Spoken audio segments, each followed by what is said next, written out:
Hello everyone, আশা করি সবাই ভালো আছেন। বীর মুক্তিযোদ্ধাদের চিকিৎসা ব্যবস্থা নিয়ে অনেক কথা থাকে এবং যা অনেকে বলে এবং অনেকে জানে এবং অনেকে জানে না।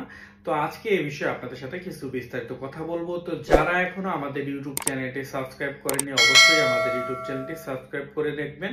আজকের ভিডিওতে যে সকল বিষয়গুলো থাকবে, যে বীর মুক্তিযোদ্ধাদের চিকিৎসা সেবা বাবদ কি কি বরাদ্দ আছে, আদৌ সেই বরাদ্দগুলো বীর মুক্তিযোদ্ধারা পায় কিনা এবং পেলেও সেগুলো কতটুকু কার্যকর এবং এজন্য কতটুকু তাদেরকে দুর্ভোগ ভোগ করতে হয়।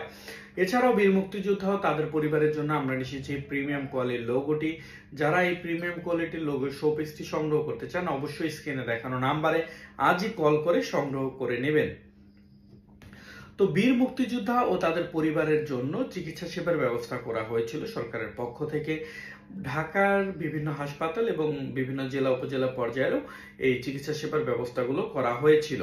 তো দেখা যায় যে এই সকল চিকিৎসা সেবা ব্যবস্থাগুলো সম্ভবত ঢাকায় বেশি যে ভালো যে চিকিৎসাগুলো, সেগুলোর জন্য বিভিন্ন হাসপাতালে, ঢাকার যে কয়েকটা বড় হাসপাতাল, সেখানে এটার অ্যামাউন্টটা যে আপনার বরাদ্দটা ওখানে দেওয়া হয়।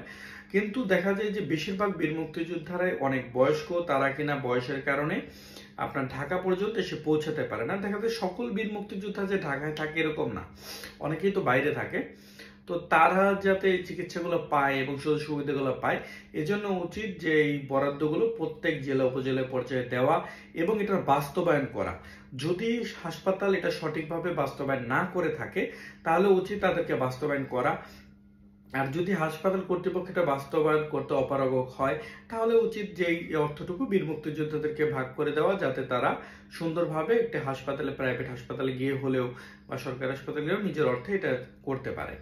তো আমরা আশাবাদী সরকারের কাছে যে বীর মুক্তিযোদ্ধাদের চিকিৎসা সেবা বাবদ যে বরাদ্দকৃত অর্থগুলো করা হয়, তা সঠিকভাবে যাতে বন্টন করা হয়, যাতে বীর মুক্তিযোদ্ধারা এর সঠিক ব্যবহার এবং এর সঠিক সুবিধাটুকু লাভ পায়। যে সরকার যে এত টাকা ব্যয় করছে প্রতি বছর বিভিন্ন হাসপাতালে, তো এই অর্থটুকু যাতে সঠিকভাবে তারা পায় এবং যারা এটার যোগ্য বা যাদের জন্য এই অর্থটুকু বরাদ্দ, তারা যাতে এই অর্থটুকু পায়, আমরা আশাবাদী বিষয়। আরেকটি ব্যাপার হলো, বীর মুক্তিযোদ্ধা যখন এই সার্ভিসগুলো নিতে যায়, তখন তাদেরকে অনেক সময় দেখা যায় একটু দৌড়াদৌড়ি করতে হয়। হাসপাতালে গেলে একটু দৌড়াদৌড়ি করতে হবে, এটা অনেক সময় মেনেও নিতে হবে সকলকে। আসলে হাসপাতালে অনেক ধরনের রোগী থাকে, সকলকেই ট্রিটমেন্ট করতে হবে।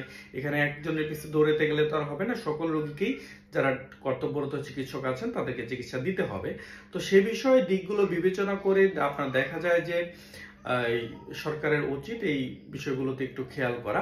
আর অনেক সময় দেখা যায় যে আপনার যে কাগজপাতিগুলো থাকে, সেই কাগজপাতিগুলো নিয়ে অনেক সময় সমস্যা। বীর মুক্তিযোদ্ধারা আপনার এই দেখা যায় হাসপাতালে গেলে এই ফটোকপি, ওই ফটোকপি অনেক কিছু দিতে হয়, কিন্তু তাদেরকে যদি একটা স্মার্ট কার্ড বা এরকম কিছু একটা, বা মুক্তিযোদ্ধা কার্ডের মতো একটা কিছু দেওয়া হতো, যেটি দিলে বা যেটি ফটোকপি দিলে দেখা যায় আপনার এইটা তারা সার্ভিসটা পেয়ে যাবে, তাহলে খুব ভালো হতো বলে আমরা আশাবাদী। তো আমরা আশাবাদী সরকার যে বিভিন্ন উন্নয়নমূলক কাজকর্মগুলো করছে, প্রধান উপদেষ্টা যেসব উন্নয়নমূলক কাজকর্ম করছে, আমরা আশাবাদী ভবিষ্যতে তারা এ সকল দিকগুলো খেয়াল রাখবে।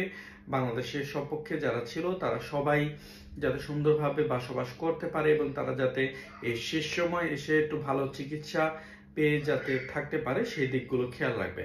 তো সবাই ভালো থাকবেন। আজকের ভিডিও এ পর্যন্তই। ধন্যবাদ।